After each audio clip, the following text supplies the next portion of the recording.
Tonight, the oil industry is planning to ship more crude oil by train through California, very likely through a city near you. The big oil fields of North Dakota are pumping out crude at record levels, and much of it is heading west.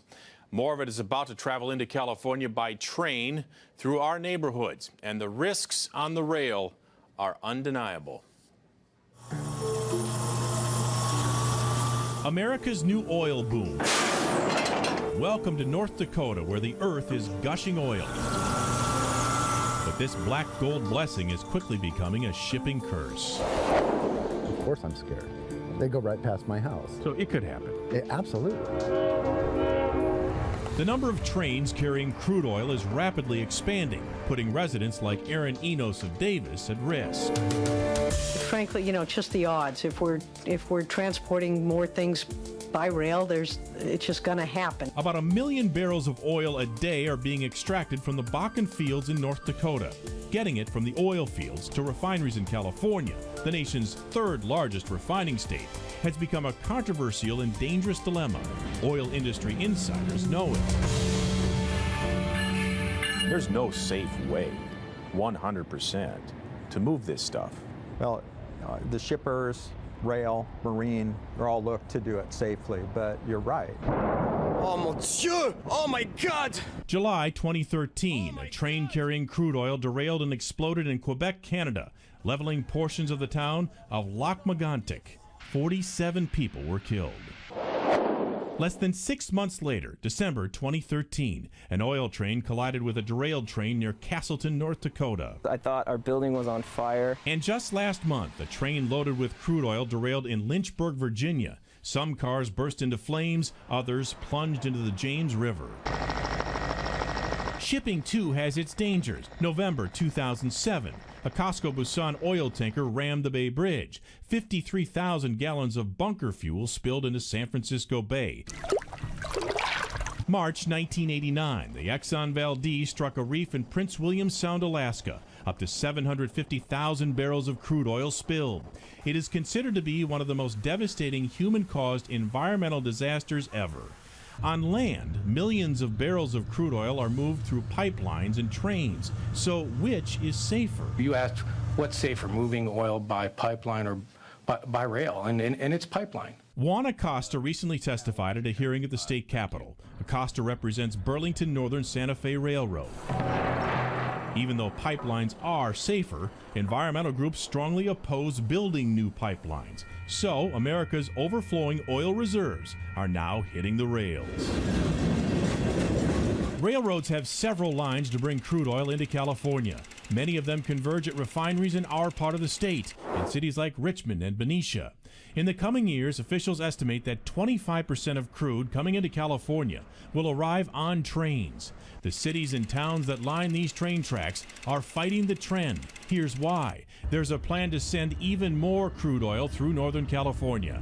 Davis Mayor Joe Cravoza is concerned. If those same tracks are going to be carrying hundreds of cars of crude oil through Davis per day, that's absolutely a situation that we can't have in this community. The plan would send 82,000 barrels of North Dakota Bakken crude oil on California tracks through cities like Roseville, West Sacramento, and Davis to the Valero refinery in Benicia. Where would this station, if it were to be built, where would it go here? Yeah, it's actually on the very far eastern edge of our property. Chris Howe is the Director of Health, Safety, and Environment at the Valero refinery. They convert crude oil into gasoline, diesel, and jet fuel.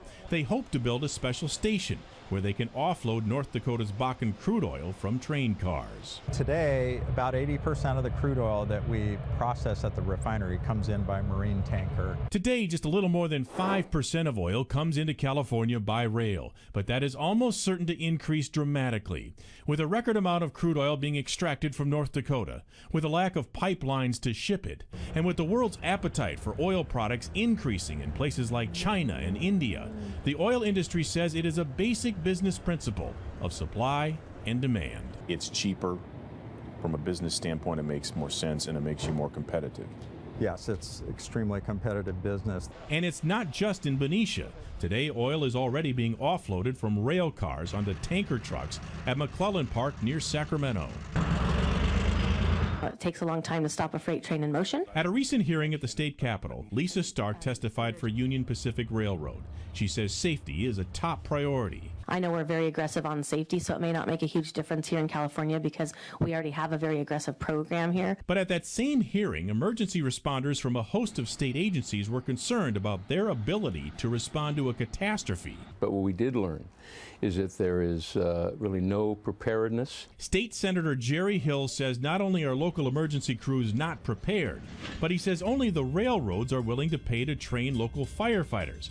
Oil companies, he says, are not. They're fine with most of what is being proposed. It's the oil companies who are opposed to any additional fees that would be imposed on crude oil that comes in. And Chris Howe of Valero does not dispute that. So you think that Union Pacific would be willing to go into some of these smaller communities and offer training? I've read of their commitment to do that, and it's my understanding that... But it's not something that Valero would be willing to do. I would surely encourage the railroad to help do that.